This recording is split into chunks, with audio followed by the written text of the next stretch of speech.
بسم اللہ الرحمن الرحیم۔ حضرت عثمان رضی اللہ تعالیٰ عنہ فرماتے ہیں، ابو جہل نے ایک دم آگے بڑھ کر آپ صلی اللہ علیہ وآلہ وسلم کے کپڑے پکڑنے کی کوشش کی۔ میں نے آگے بڑھ کر ایک گھونسا اس کے سینے پر مارا، اس سے وہ زمین پر گر پڑا۔ دوسری طرف سے ابو بکر صدیق رضی اللہ تعالیٰ عنہ نے امیہ بن خلف کو دھکیلا۔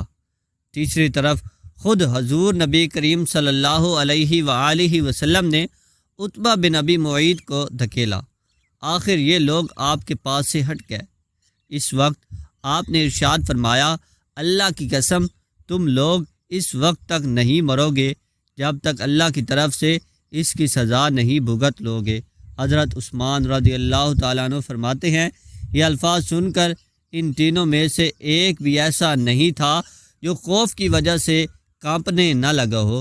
آپ نے ارشاد فرمایا، تم لوگ اپنے نبی کے لیے بہت برے ثابت ہوئے۔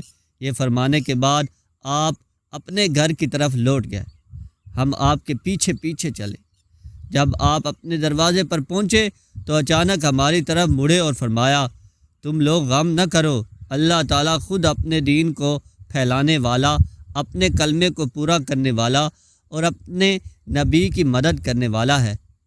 ان لوگوں کو اللہ بہت جلد تمہارے ہاتھوں ذبح کروائے گا۔ اس کے بعد ہم بھی اپنے اپنے گھروں کو چلے گئے، اور پھر اللہ کی قسم غزوہ بدر کے دن اللہ تعالیٰ نے ان لوگوں کو ہمارے ہاتھوں ذبح کرایا۔ ایک روز ایسا ہوا کہ آپ خانہ کعبہ کا طواف کر رہے تھے، ایسے میں عقبہ بن ابی معیط وہاں آ گیا۔ اس نے اپنی چادر اتار کر آپ کی گردن میں ڈالی اور اس کو بل دینے لگا۔ اس طرح آپ کا گلا گھٹنے لگا۔ ابو بکر صدیق دوڑ کر آئے اور اسے کندھوں سے پکڑ کر دھکیلا۔ ساتھ ہی انہوں نے فرمایا، کیا تم اس شخص کو قتل کرنا چاہتے ہو جو یہ کہتا ہے کہ میرا رب اللہ ہے، اور جو تمہارے رب کی طرف سے کھلی نشانیاں لے کر آیا ہے؟ بخاری کی ایک حدیث کے مطابق حضرت عروہ ابن زبیر سے روایت ہے کہ میں نے ایک مرتبہ حضرت عمرو بن عاص رضی اللہ تعالیٰ عنہ سے پوچھا، مجھے بتائیں مشرکین کی طرف سے حضور نبی کریم صلی اللہ علیہ وآلہ وسلم کے ساتھ سب سے زیادہ بدترین اور سخت ترین سلوک کس نے کیا تھا؟ جواب میں حضرت عمرو بن عاص رضی اللہ تعالیٰ عنہ نے فرمایا، ایک مرتبہ حضور نبی کریم صلی اللہ علیہ وآلہ وسلم کعبہ میں نماز ادا فرما رہے تھے کہ عقبہ بن ابی معیط آیا۔ اس نے آپ کی گردن میں کپڑا ڈال کر اس سے پوری قوت سے آپ کا گلا گھونٹا۔ اس وقت حضرت ابو بکر صدیق رضی اللہ تعالیٰ عنہ نے اسے دھکیل کر ہٹایا۔ یہ قول حضرت عمرو بن عاص رضی اللہ تعالیٰ عنہ کا ہے۔ انہوں نے یہی سب سے سخت برتاؤ دیکھا ہوگا، ورنہ آپ صلی اللہ علیہ وآلہ وسلم کے ساتھ اس سے کہیں زیادہ سخت برتاؤ کیا گیا۔ پھر جب مسلمانوں کی تعداد 38 ہو گئی تو حضرت ابو بکر صدیق رضی اللہ تعالیٰ عنہ نے آپ سے عرض کیا، اے اللہ کے رسول، مسجد الحرام میں تشریف لے چلیے تاکہ ہم وہاں نماز ادا کر سکیں۔ اس پر آپ صلی اللہ علیہ وآلہ وسلم نے ارشاد فرمایا، ابو بکر ابھی ہماری تعداد تھوڑی ہے۔ ابو بکر صدیق رضی اللہ تعالیٰ عنہ نے پھر اسی خواہش کا اظہار کیا۔ آخر حضور نبی کریم صلی اللہ علیہ وآلہ وسلم اپنے تمام صحابہ کے ساتھ مسجد الحرام میں پہنچ گئے۔ حضرت ابو بکر صدیق رضی اللہ تعالیٰ عنہ نے کھڑے ہو کر خطبہ دیا، لوگوں کو کلمہ پڑھ لینے کی دعوت دی۔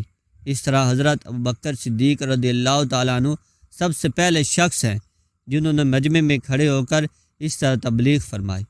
اس خطبے کے جواب میں مشرکین مکہ حضرت ابو بکر صدیق رضی اللہ تعالیٰ عنہ اور دوسرے مسلمانوں پر ٹوٹ پڑے اور انہیں مارنے لگے۔ حضرت ابو بکر صدیق رضی اللہ تعالیٰ عنہ کو تو انہوں نے سب سے زیادہ مارا پیٹا، مار پیٹ کی انتہا کر دی گئی۔ عقبہ تو انہیں اپنے جوتوں سے مار رہا تھا، اس میں دوہرا تلا لگا ہوا تھا۔ اس نے حضرت ابو بکر صدیق رضی اللہ تعالیٰ عنہ کے چہرے پر ان جوتوں سے اتنی ضربیں لگائیں کہ چہرہ لہو لہان ہو گیا۔ ایسے میں حضرت ابو بکر صدیق کے قبیلے بنو تمیم کے لوگ وہاں پہنچ گئے۔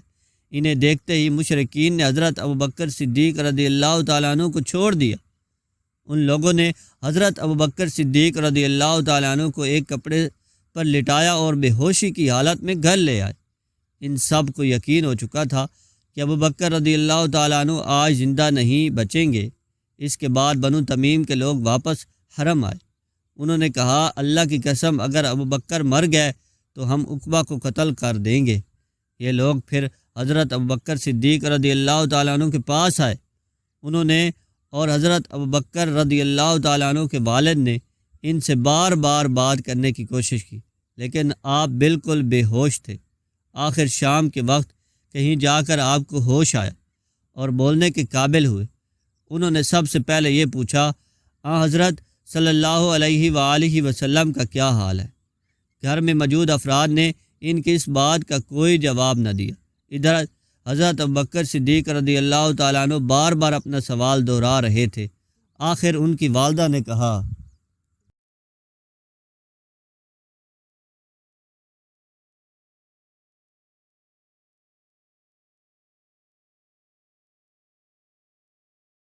یہ سن کر حضرت ابوبکر صدیق رضی اللہ تعالیٰ عنہ نے فرمایا، اچھا تو پھر جمیل بنت خطاب کے پاس جائیں، ان سے حضرت صلی اللہ علیہ وآلہ وسلم کا حال دریافت کر کے مجھے بتائیں۔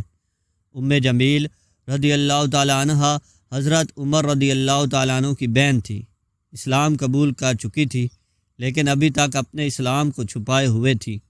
حضرت ابوبکر صدیق رضی اللہ تعالیٰ عنہ کی والدہ ان کے پاس پہنچی۔ انہوں نے جمیل رضی اللہ تعالیٰ عنہ سے کہا، ابوبکر محمد بن عبداللہ کی خیریت پوچھتے ہیں۔ جمیل رضی اللہ تعالیٰ عنہ چونکہ اپنے بھائی حضرت عمر رضی اللہ تعالیٰ عنہ سے ڈرتی تھی، وہ ابھی تک ایمان نہیں لائے تھے، اس لیے انہوں نے کہا، میں نہیں جانتی۔ ساتھ ہی وہ بولی، کیا آپ مجھے اپنے ساتھ لے جانا چاہتی ہیں؟ حضرت ابوبکر صدیق رضی اللہ تعالیٰ عنہ کی والدہ نے فوراً کہا، ہاں۔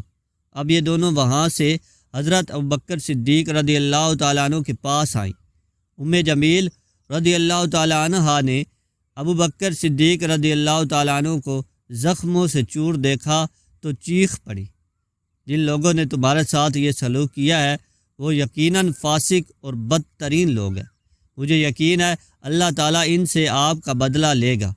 حضرت ابوبکر صدیق رضی اللہ تعالیٰ عنہ نے کہا، رسول اللہ صلی اللہ علیہ وآلہ وسلم کا کیا حال ہے؟ جمیل رضی اللہ تعالیٰ عنہ ایسے لوگوں کے سامنے بات کرتے ہوئے ڈرتی تھی جو ابھی ایمان نہیں لائے تھے، چنانچہ بولی، یہاں آپ کی والدہ موجود ہیں۔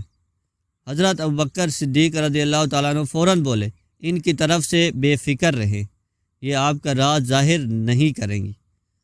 اب جمیل رضی اللہ تعالیٰ عنہ نے کہا، رسول اللہ صلی اللہ علیہ وآلہ وسلم خیریت سے ہیں۔ ابوبکر صدیق رضی اللہ تعالیٰ عنہ نے پوچھا، حضور صلی اللہ علیہ وآلہ وسلم اس وقت کہاں ہیں؟ جمیل نے فرمایا، دار ارقم میں ہیں۔ یہ سن کر حضرت ابوبکر صدیق رضی اللہ تعالیٰ عنہ بولے، اللہ کی قسم میں اس وقت تک نہ کچھ کھاؤں گا نہ پیوں گا جب تک کہ میں رسول اللہ صلی اللہ علیہ وآلہ وسلم سے مل نہ لوں۔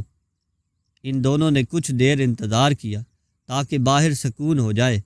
آخر یہ دونوں انہیں سہارا دے کر لے چلے اور دار ارقم پہنچ گئی۔ جو ہی نبی اکرم صلی اللہ علیہ وآلہ وسلم نے حضرت ابوبکر رضی اللہ تعالیٰ عنہ کی یہ حالت دیکھی تو آپ کو بے حد صدمہ ہوا۔ آپ نے آگے بڑھ کر ابوبکر رضی اللہ تعالیٰ عنہ کو گلے سے لگا لیا، انہیں بوسہ دیا۔